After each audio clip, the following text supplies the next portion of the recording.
Okay, it's recording now. Hello, everybody. My name is Lita Abella. Welcome to my new show, What is Your Story in the New Normal? I'm an entrepreneur, health and wellness consultant, public speaker, licensed private investigator, and former LAPD lieutenant. And in between all that, I went to law school and obtained my JD. I tell stories that inform, inspire, and influence others. Today, my guest is Laurie Graham, and she's a special guest because she's my neighbor and my friend, and she's a beautiful person. So I can't wait to hear her story. So Laurie, go ahead and introduce yourself. Tell us just a little bit about yourself and where you're from and so on. Well, thank you, Lita. That is a lot to compare to. You're such an amazing and empowering woman. So thank you for having me on your show. I'm so excited that you're doing this.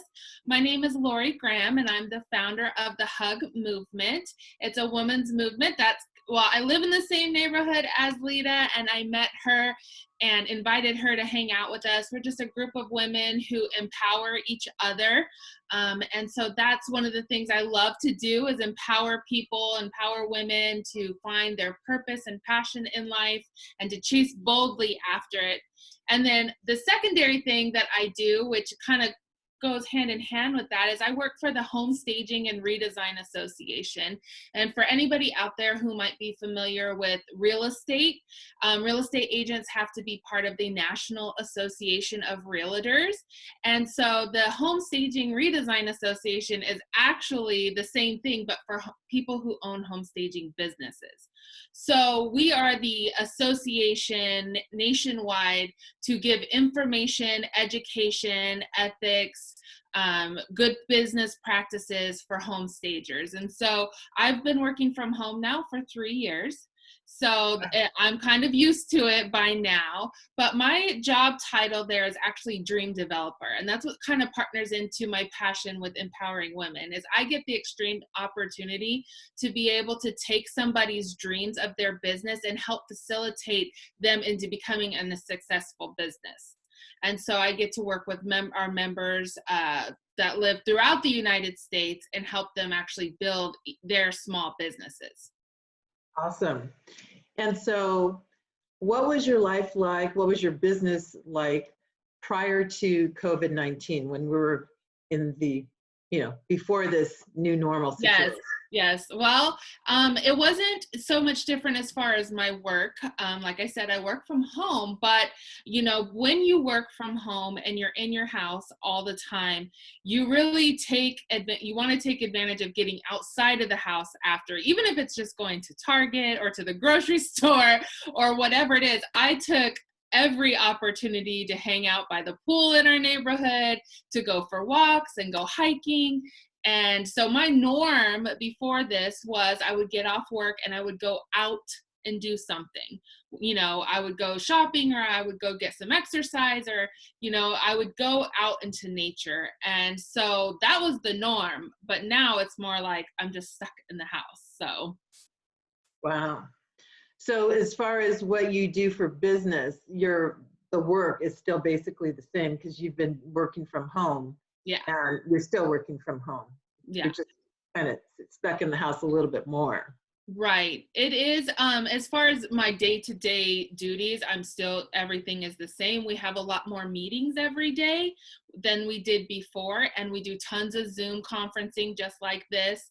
My actual workload has picked up, I would say, since COVID, because in the line of work that we're in, we are trying to pivot and help small business owners stay in business. So I've actually increased in the amount of work that I've been doing since COVID started, whereas other people I know are struggling because they're having to stay home or they got laid off of work. And I'm very fortunate, very lucky that I still have my job. So. Wow, that's amazing, because like you said, there are a lot of people who've lost their jobs or their hours have been cut, just a lot of negatives, but here's a positive in what's happening with you now. So can you go a little bit more into detail about specifically what you do for your business? Yeah. So I've been there for 3 years and I do a little bit of everything. So I'm in charge of all branding and content creation, social media, anything that is the look and the feel of our company. I'm over that. And then I'm also over member care. So that's kind of the dream developer position. I check in with all of our members. I find out what's going on with them. What are their goals? How can we help them? What products and so forth that we can offer them? And then I'm kind of like the assistant to the owner and the founder of the company to make sure she's aware of everything that's going on. If we need to create a new product or a new resource for our members, one of the things like we've had to create is with COVID-19 going into homes, we have to post notices on the front door so nobody comes in. And we create that kind of content for our members so that they don't have to create it on their own. They actually just pull those types of content or notices that they would use in their business from us. And so it's really just being on top of where our companies stand as far as being an essential business. Home staging is under the real estate, and real estate is deemed in California as an essential business. However, it's not that way in our members across the whole United States. And so some of our members can't work, and then they need to know, like, well, what do I do with my employees? I feel bad. How can I adjust this? Some of them are having their employees work part-time. We have a lot of educational resources that we create. We have over 100 different modules. And so this time when employees can't physically work is a great time to like educate your employees. And so making sure all of our members know that they could take advantage of that resource and educate their employees and their staff. And so it's a lot of content creation. It's a lot of keeping people up to date on what's going on, how it reflects to the home staging industry. We can stage a house, but nobody can be in there with us. And okay. So, those types of things, making sure people are staying up to date. So I haven't purchased a house since I purchased this one, but so what's the new norm now as far as how do people, if let's say, for example, I am interested in purchasing some property, how do I go about looking at the property if I can't go inside? Well, the rules, they are been going from what we've been hearing back and forth in California. You can list your property. Obviously, virtual is very popular right now. So you want to actually have a good photographer. So if I'm a listing agent and I have a client who's saying, I want to list my property, I want to get out of here, I want to do whatever. And they're not in the property anymore. Of course, I work for Home Staging and Redesign Association. I'm going to tell them, number one, you need to stage your property. Number two, you need to invest in a fantastic photographer and videographer, because more than now than ever, before COVID even happened, people were totally into iBuying. People will buy properties without physically stepping foot in it. That's how far we've just come virtually. Yes. And so making sure that you have a great online platform for people to do that, the conception of having your homes vacant versus being staged, people are going to look at the pictures or stand in the living room and they're going to visualize themselves in a staged home, whereas in a vacant home, they're going to stand there and try to decide where to put the sofa. Right? So it's like, you definitely have to have your house staged. And then having a great photographer, you can have great furniture in a house, but if you have a photographer who doesn't know what they're doing, then it's going to be a bad angle. It's going to look small or whatever. So those are the two first things you want to do as an agent. And then next, depending on what, the National Association of the Realtors or whatever the guidelines are for realtors, I believe at one time they could show properties if it's the number of people are within their guidelines, like if it's just the agent and this buyer. But if not, you still have to have that listing presentation online. You have to have the pictures and the staging and all of that, and people can still buy a house online. I'm a little old school. I like to actually go and walk it and look at it and, be nosy or whatever, and walk the neighborhood. But there's a lot of people that still do that. And here's the thing, houses aren't going to stop selling. They're not. So as soon as this is over and the restrictions are lifted, then you're going to have a whole bunch of agents and a whole bunch of buyers who want to make a move. especially with, the stimulus package. Maybe they're able to get some type of, help or discount or whatever. They're going to want to buy or they're going to want to sell. And are you as the agent going to be ready? And so the market is still there. It's just, you have to, and our theme this year at my company is the word pivot. And so you just have to pivot in the way you think and do things. And I think that goes along with everything. The whole way we do life right now, our personal life, our business life, you really just have to pivot and think a different way, because life's still happening. The world's still spinning. The sun still comes out. Thank goodness we have sun today. We haven't had it in like 2 weeks. And so, things are still happening, but you can't have that stop what you're doing in life. Right, right. And that's funny you mentioned that word pivot. I've been seeing a lot of articles that have been coming out really recently. I mean, within days, the last week or two. And what's your definition of pivot? Like, what does pivot mean? Pivot is a movement, right? And so, I mean, every time I think of pivot, I think of like the Friends episode. And so where they're trying to take a sofa down the steps and they're telling them to pivot. But pivot is a movement and it's an action. And so it doesn't mean you stop. It means you pause and you turn a different direction. And so for me personally, I've had to pivot. This year has just been not the best year. As you know, my husband lost his job when they closed the historic St. Vincent's Hospital in downtown Los Angeles, which ironically, they're reopening for COVID patients. So that was a pivot for the hospital. We've had some health issues within our family. And so we've had a lot of things that we just personally have had to pivot and think a different way and figure out how to get things done, bills paid, do all this stuff in a different way. Mm-hmm. And in business, it doesn't mean you stop business. It means you just do it a different way.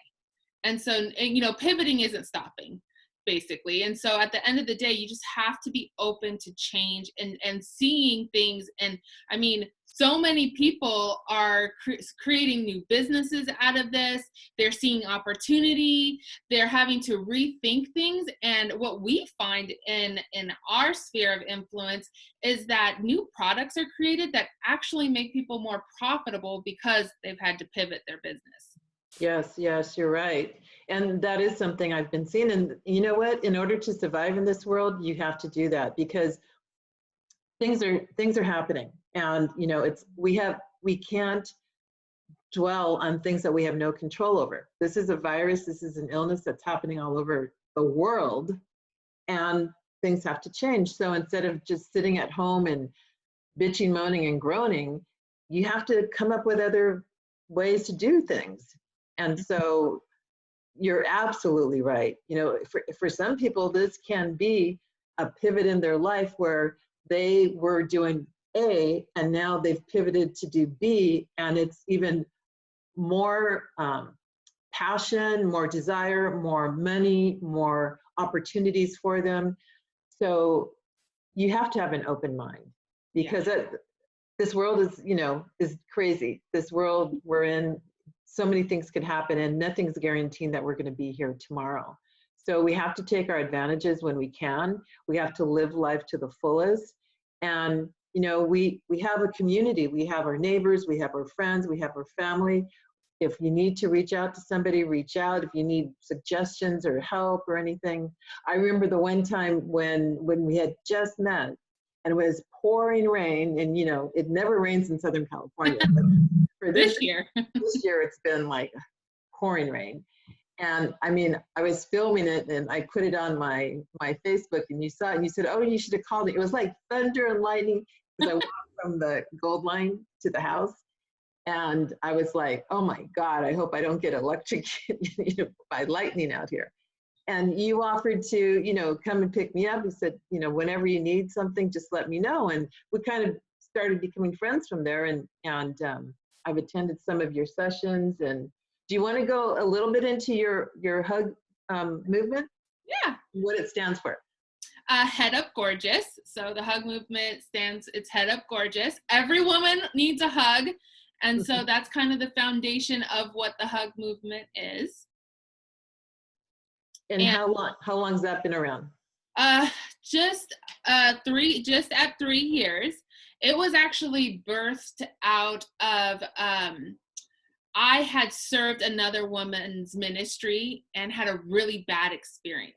I was just treated very poorly, which really opened my eyes to not that that person was bad, because they weren't, but God was really able to show me that it's about insecurity and not knowing who we are. And then when we don't know who we are, we're so put back and leery of giving other women compliments or helping other women. Or if we have a great idea, we're so afraid to share that because we just automatically think these negative thoughts that someone's going to steal something from us or whatever.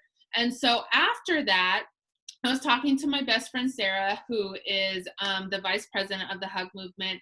And I said, I don't know what to do now. I've been a leader for 20 years, whether as a youth leader or church leader or something. And now I find myself in like this desert place, but it doesn't mean I have to stop serving. And between her, another friend, and my husband, well, my husband actually kind of solidified it when he said, I'm not going to help you do anything else unless it's your own thing. Because I would tend to, volunteer him on, doing editing or doing stuff or whatever I was involved in. I'm like, oh, my husband can do that. Let me get that. And he was like, no more, Laurie, unless it's your thing. And so one day somebody was trying to encourage me and they said, head up, gorgeous, you got this. And the H.U.G movement was birthed. Wow. I decided that I was going to spend the rest of my life taking any education, any experience I have in life and helping other women get to their purpose and passion in life. And so it doesn't have a regimented thing like these are the specific things that we do. It's kind of like a pivot. It's a movement. It's constantly changing. But the one thing that never changes is that we're in it and we're invested in empowering and encouraging women wherever they're at. That's wonderful. Yeah. And it's hard to find. What I've noticed is I probably wouldn't have felt this way 20 years ago. But as you know, Lita, the older we get, the more confident and the more we know who we are. And so when you get to that point, then you're like, oh, a light bulb goes off. And you're like, you're not afraid anymore. You just really don't care because you kind of lived your life. Right. And things aren't as bad as you think they are in your 20s when you're in your 40s. And so, it's such a rewarding thing to be able to look at a person, especially when you're a little bit more seasoned in life like me, and be able to see potential in them and then tell them, hey, I know you can do this and let me help you. Whatever it is that gifting that you have, I know that a few months ago, I was like, hey, Lita, I don't understand all this attorney jargon. What does this mean? And you were like, oh, well, this is what it means. And sure enough, like a couple weeks later, that happened. And I was like, oh, that's a prime example of how we can encourage and help each other, right? Yes. Just being open and willing to help. And don't think that every woman's out to get you, because she's not. Most of the women that are out to get you is just because they're insecure and they don't know who they are. That's true. Yeah. There's good and bad in everybody, and we're going to run into the good and bad, and you just have to know, if you run up against the bad, just walk away, and, God will take care of that person. We just have to do what we have to do to survive, and exerting more positive energy to others it'll come back and reward you, So you had mentioned that your husband used to work at St. Vincent's Hospital, and he worked there, and then they closed down. What's his status now? How are you guys doing? Well, we're here by the grace of God. I can't say, even though like I love the title of your series, how our life has changed now. So going into 2020, on January 2nd, we found out that they were closing the hospital my husband works at in 2 weeks. The whole hospital got 2 weeks notice. And so, he is the breadwinner for our family. I work as well, but I'm not at the level he's at in his career. And so he's been looking for a job, and the work that he does is technical, and he trains doctors on software. And so it's it's a niche, right? It's a niche job, position, career. And so you know, we're doing fine, you know, and he's getting interviews and stuff like that, but then COVID hit. Oh, Nobody's hiring. He's not a medical professional in the sense of a doctor, a nurse, or anything like that. So he's getting so close, having second interviews. People are really interested in him, and then crickets. And so he hasn't heard anything in 3 weeks. He goes on oh, every day. He looks for jobs. You know, it's very hard because it's like you don't have control over this situation. He right. does his same efforts that he does all the time, but he doesn't have control. But in the same way, you know, we're not without anything. That's the amazing thing about all of this. You know, Mm-hmm. the anything that we need, food, light, shelter, bills are all paid. Everything is taken care of, and that to me is by the grace of God. You know, whether it's the stimulus checks that are coming out, they increase the unemployment rate. You know, of course, he would love to be working instead of getting an unemployment check, but all of those things are being provided, and we're being provided for. And then another great thing I've seen, and I don't know if you've noticed on your walks, but did you realize we had so many children in our neighborhood? Like, there's so many kids. I never knew there's so many families in Yep. our neighborhood, and because they're being forced to stay home, kids have their parents at home, they're having family time, they're outside playing catch, they're going for walks, quality time. So anytime there's like a major crisis, there's always some type of hope or light or something good that comes out of it. And that's when you have to pivot or change the way that you're thinking to focus on the good stuff. So my husband's home, he's able to do, you know, some passions, like he loves to do photography, videography, he's a DJ. So he's able to do those things that he didn't get to do very much of Mm-hmm. at home now, but really he's at the mercy of when we're released from quarantine, because nobody's Right. going to hire until that time.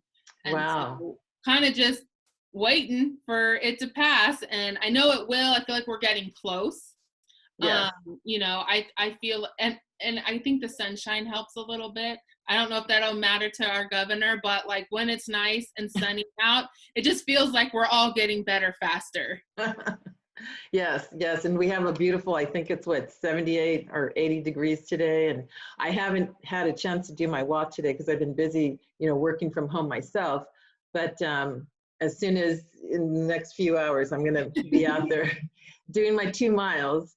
So, oh, you mentioned about the children. Yes, there was something I saw on the Nextdoor app that a lot of us in our community are part of, and I highly recommend people looking at the Nextdoor app and getting to know their neighbors. It's called Looking for a Bear Hunt, something. Oh yes, we have a bear in our Yeah. neighborhood. So the people who are taking part of this, they put like a stuffed bear, stuffed animal in their window. So when the children are going for their walks each day, you know, they'll look up and they're, you know, they're on a hunt and they see a bear in the window. My property is different than yours because mine is not facing the street. They would literally have to walk way into the property to see my front facing one. But for those people whose properties are on the main street, it's really neat for the kids. I mean, there's been so many things. Other neighborhoods have put up their Christmas lights. And unfortunately, in our development, we can't put up Christmas lights unless during the holiday season, but I have some like decorative lights that I put up.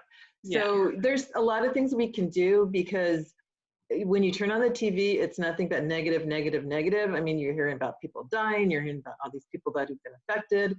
I personally have been sick for the last couple of months and I'm fine now, and I was tested negative for COVID. But we want to do things that are positive so that otherwise your mental health is, you know, you suffer from depression, anxiety, and stress when it's just all the negative. So whatever we can do to cheer each other up and help each other out, that's wonderful, you know, and that's what we're all here for. We're a community to help each other. Well, So, I do want to say that regarding the Nextdoor app, so I think that had it not been for COVID, so most people know me, I don't love to cook. And so Easter Me is too. coming. And so I was like, I'm going to order a honey baked ham. And so I did, and it didn't arrive on the day it said it was going to. What? So then yes. So then I called customer service or whatever. And they said, oh, they're behind, whatever. So I was like, okay. So it was supposed to be delivered on Friday. Didn't come on Friday. Saturday, midday, it hadn't come. So I was like, man, I got to go get my mask and go to the store and, get something else for dinner, which I did. And then as soon as I got home, some neighbors got my honey baked ham. Oh, no. And they delivered it to us, which is amazing, because I firmly believe if it was normal, they probably would have never walked through their front door, because a lot of people just drive into their garage. Right. And if they don't have a Ring app or whatever. But half of my friends told me they brought it to you, I would have kept it. I was like, well, what kind of friend are you? But I had neighbors that actually, they were taking their dog for a walk. So they walked out the front door, they saw the package, and so thank you if you're watching this, neighbors that brought me my honey baked ham. I love you. Oh my God. We had a delicious Easter dinner. It was amazing. But so that's awesome. And then I also wanted to say that just helping each other out, or talking to neighbors, or, from a safe distance, 10 feet away. I mean, our neighborhood, I guarantee you, when you go for your walk today, there's going to be people everywhere, because we can go outside and it's not raining. Right. We also make it a point to 2 to 3 times a week to go get my mother-in-law. One, we just love hanging out with her. She's an extension of us. But because she's a widow and she, lives by herself. And even though, she's used to being by herself, the fact that you have a restriction put upon you, she can't just, if she wants to go to the store, or go, shopping at her favorite clothing store, she can't do that.